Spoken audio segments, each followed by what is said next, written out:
ലോകരാഷ്ട്രങ്ങളിൽ വിവിധങ്ങളായ സംഭവ വികാസങ്ങൾക്ക് സാക്ഷിയാകേണ്ടി വന്ന ഒരു വർഷമായിരുന്നു 2024. റഷ്യയും യുക്രൈനും തമ്മിലുള്ള യുദ്ധങ്ങൾ, ഇസ്രായേലും പാലസ്തീനും തമ്മിലുള്ള യുദ്ധം, സിറിയയുടെ ആഭ്യന്തര കലാപം, അമേരിക്കയുടെ തെരഞ്ഞെടുപ്പ്, രാഷ്ട്രീയ അട്ടിമറികൾ, പ്രകൃതി ദുരന്തങ്ങൾ തുടങ്ങി ലോകം വളരെ ഭയത്തോടെയും ആകാംക്ഷയോടെയും ഉറ്റുനോക്കിയ നിരവധി സംഭവങ്ങളാണ് 2024 ആഗോളതലത്തിൽ നമുക്ക് സാക്ഷ്യം വഹിക്കേണ്ടി വന്നത്. 2024 അവസാനിക്കുമ്പോൾ ആ സംഭവ വികാസങ്ങളിലേക്കൊന്ന് തിരിഞ്ഞു നോക്കേണ്ടത് അത്യാവശ്യമാണ്. ലോകത്ത് തന്നെ ധാരാളം തിരഞ്ഞെടുപ്പുകൾ നടന്ന വർഷമായിരുന്നു ഇത്. US പ്രസിഡന്റ് തിരഞ്ഞെടുപ്പ് മാത്രമല്ല, ലോകം ആകാംക്ഷയോടെ കാത്തിരുന്ന നിരവധി തിരഞ്ഞെടുപ്പുകൾക്കാണ് 2024 സാക്ഷ്യം വഹിച്ചത്. UK പൊതു തെരഞ്ഞെടുപ്പ്, മെക്സിക്കോയിലെ തെരഞ്ഞെടുപ്പ്, ശ്രീലങ്കയിലെ തെരഞ്ഞെടുപ്പ് തുടങ്ങി നിരവധി തെരഞ്ഞെടുപ്പുകളാണ് ഈ വർഷം നടന്നത്. എങ്കിലും ഡൊണാൾഡ് ട്രംപിന്റെ തിരിച്ചുവരവിന്റെ വർഷമാവുകയും 2024 ഓർമ്മപ്പെടുകയും ചെയ്യുന്നത്.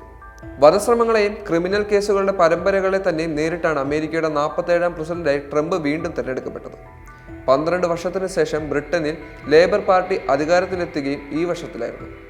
ടോണി ബ്ലെയറിന് ശേഷം ഏറ്റവും തിളക്കമുള്ള വിജയത്തോടെയാണ് കെയർ സ്റ്റാർമർ ലേബർ പാർട്ടിയെ അധികാരത്തിലെത്തിച്ചത്. പാർലമെന്റിലേക്ക് തെരഞ്ഞെടുക്കപ്പെട്ട് വെറും 9 കൊല്ലം പിന്നിടുമ്പോഴാണ് സ്റ്റാമർ ബ്രിട്ടീഷ് പ്രധാനമന്ത്രിയാകുന്ന സകല രാഷ്ട്രീയ പ്രവചനങ്ങളെയും കാറ്റിൽ പറത്തി ശ്രീലങ്കൻ പ്രസിഡന്റ് തെരഞ്ഞെടുപ്പിൽ ചരിത്ര വിജയമായി ഇടതു സ്ഥാനാർത്ഥി അനുരാഗ് കുമാര ദിസാനഗ അധികാരത്തിലെത്തുന്നത്. ശ്രീലങ്കയുടെ ചരിത്രത്തിൽ തന്നെ ഒരു മാർക്സിസ്റ്റ് പാർട്ടി നേതാവ് അധികാരത്തിലെത്തുന്നതും ആദ്യമായാണ്.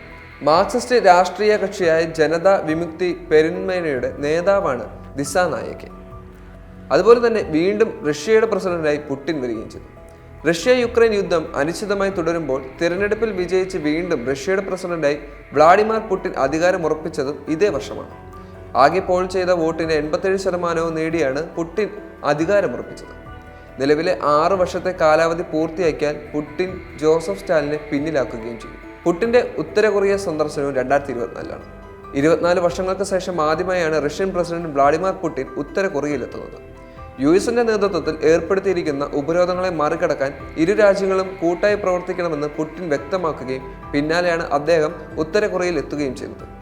പുടിന്റെ സന്ദർശനത്തിന് ശേഷം കൊറിയൻ സൈനികർ യുക്രൈനെതിരെ റഷ്യൻ സൈന്യവുമായി കൈകോർത്തതായാണ് റിപ്പോർട്ടുകൾ. യുക്രൈൻ യുദ്ധത്തിന്റെ ഏകദേശം 1000 ദിവസം പിന്നിടുകയാണ്. 2022 ഫെബ്രുവരിയിൽ ആരംഭിച്ച റഷ്യ യുക്രൈൻ യുദ്ധം 1000 ദിവസങ്ങളാണ് ഇപ്പോൾ പിന്നിടുന്നത്.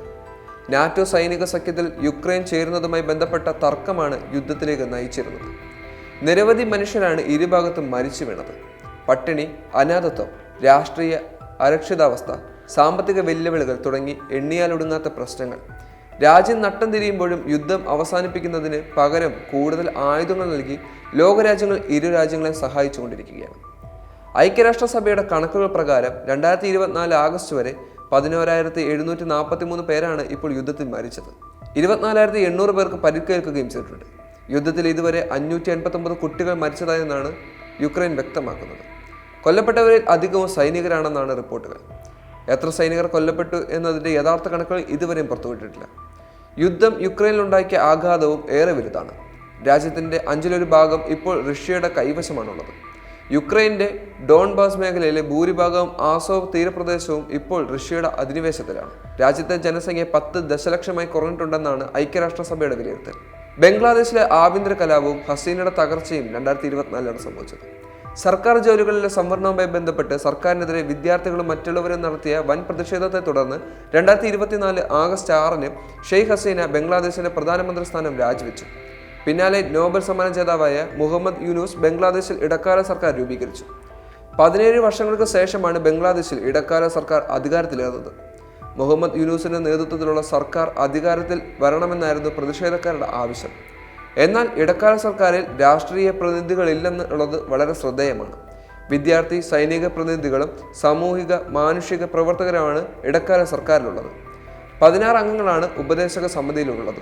അതേസമയം ന്യൂനപക്ഷങ്ങൾക്കെതിരായ അതിക്രമങ്ങളും പണപ്പെരുപ്പവും വർദ്ധിച്ചു വരുന്ന സാഹചര്യത്തിൽ കടുത്ത സമ്മർദ്ദത്തിലാണ് രാജ്യത്തെ ഇടക്കാല സർക്കാർ. അടുത്തിടെയുണ്ടായ മുസ്ലിം അഭിഭാഷകന്റെ കൊലപാതകവും ഹിന്ദു സന്യാസി ചിന്മോയ് കൃഷ്ണദാസിന്റെ അറസ്റ്റും രാജ്യത്ത് വീണ്ടും സംഘർഷത്തിന് കാരണമാവുകയും ചെയ്തു. എങ്കിലും രാഷ്ട്രീയ സ്ഥിരതയ്ക്കും സമാധാനം പുനഃസ്ഥാപിക്കുന്നതിന് വേണ്ടി പുതിയ വർഷത്തിൽ ബംഗ്ലാദേശ് ശ്രമിക്കുമെന്നാണ് പ്രതീക്ഷിക്കുന്നത്.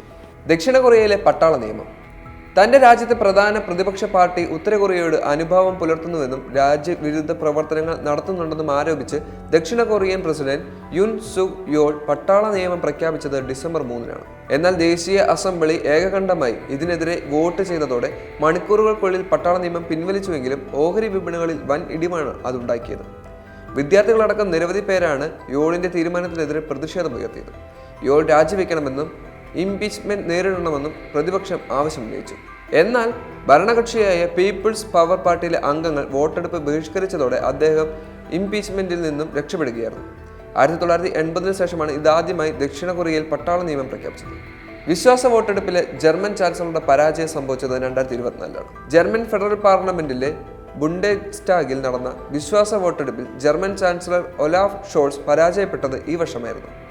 733 സീറ്റുകളിലെ ലോവർ ഹൗസിൽ ഷോൾസിന് 207 മാത്രമാണ് ലഭിച്ചത്.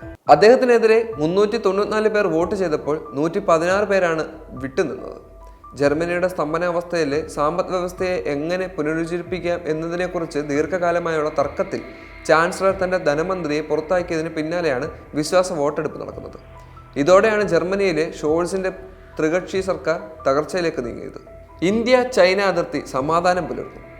3000-ഓളം കിലോമീറ്റർ ദൈർഘ്യമുള്ള ഇന്ത്യ ചൈന അതിർത്തിയിൽ കഴിഞ്ഞ 4.5 വർഷമായി നിലനിർന്ന സംഘർഷത്തിന് വിരാമമായത് 2024-ലാണ്. ഈ വർഷം ഒക്ടോബറിൽ കിഴക്കൻ ലഡാക്കിലെ ദെപ്ലാങ്, ഡൊച്ചോങ് എന്നീ അതിർത്തി പ്രദേശങ്ങളിൽ നിന്നും ഇന്ത്യൻ സൈന്യവും ചൈനീസ് സൈന്യവും തമ്മിൽ പിന്മാറ്റ കരാർ പൂർത്തിയാക്കിയതോടെ 4.5 വർഷമായി നീണ്ടുനിന്ന സംഘർഷത്തിനാണ് തിരശ്ശീല വീണത്. ദേശീയ സുരക്ഷാ ഉപദേഷ്ടാവ് അജിത് ഡോവാലും വിദേശകാര്യമന്ത്രി വാങ് യിലും തമ്മിൽ നടത്തിയ നിർണായക ചർച്ചയിലാണ് അതിർത്തി പ്രശ്നങ്ങൾ പരിഹരിക്കാൻ ചൈനയും ഇന്ത്യയും ധാരണയിലെത്തിയത്. 2020 മെയ് മുതലാണ് അതിർത്തിയിലെ വടക്കൻ മേഖലയായ ലഡാക്കിലെ ഗൽവാൻ നദി മുതൽ പാങ്ങോങ് നദി വരെയുള്ള പ്രദേശത്ത് സംഘർഷം രൂപപ്പെട്ടത്. 2024-ൽ കൂടുതൽ സംഭവിച്ച പ്രകൃതി ദുരന്തങ്ങളാണ്. ലോകത്ത് ഒരുപാട് പ്രകൃതി ദുരന്തങ്ങൾ സംഭവിച്ച ഒരു വർഷം കൂടിയാണിത്. ജപ്പാനിലെ നോട്ടോ പെനിൻസുല ഭൂകമ്പത്തോടെയാണ് ഈ വർഷം ആരംഭിക്കുന്നത് തന്നെ. 50 പേർക്കാണ് ഭൂകമ്പത്തിൽ ജീവൻ നഷ്ടമായത്. ആയിരക്കണക്കിന് പേർക്ക് പരിക്കേൽക്കുകയും ചെയ്തു. അഫ്ഗാനിസ്ഥാനിലും പാകിസ്ഥാനിലും ഉണ്ടായ കനത്ത മഴയിലും വെള്ളപ്പൊക്കത്തിലും 1000-ലേറെ പേർ കൊല്ലപ്പെട്ടതും ഈ വർഷം മാർച്ച്, ഏപ്രിൽ മാസങ്ങളിലാണ്. അതേ മാസം തന്നെയായിരുന്നു ബ്രസീൽ അതിൻ്റെ ഏറ്റവും മോശമായ വെള്ളപ്പൊക്കത്തിനും സാക്ഷ്യം വഹിക്കുന്നത്. കെനിയയിലും ടെൻസാനിയയിലും സ്ഥിതികൾ ഇതേപോലെ തന്നെയായിരുന്നു. രാജ്യങ്ങളിലുടനീളമുണ്ടായ വെള്ളപ്പൊക്കത്തിൽ 100 കണക്കിന് ആളുകൾ മരിക്കുകയും ലക്ഷക്കണക്കിന് ആളുകൾ പലായനം ചെയ്യുകയും ചെയ്തു. പാപ്പുവ ന്യൂഗ്രീനിയയിലുണ്ടായ ഉരുൾപൊട്ടലിൽ 2000-ലധികം പേർക്കാണ് ജീവൻ നഷ്ടമായത്.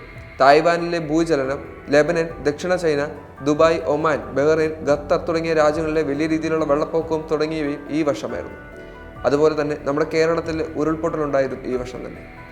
യുദ്ധം, ആഭ്യന്തര കലാപം, പ്രകൃതി ദുരന്തങ്ങൾ തുടങ്ങിയ നിരവധി സംഭവ വികാസങ്ങൾക്കാണ് ഈ വർഷം ലോകം സാക്ഷ്യം വഹിച്ചത്. പുതിയ വർഷത്തിലെങ്കിലും സമാധാനം പുലരുമെന്ന പ്രതീക്ഷയിലാണ് ലോക ജനത.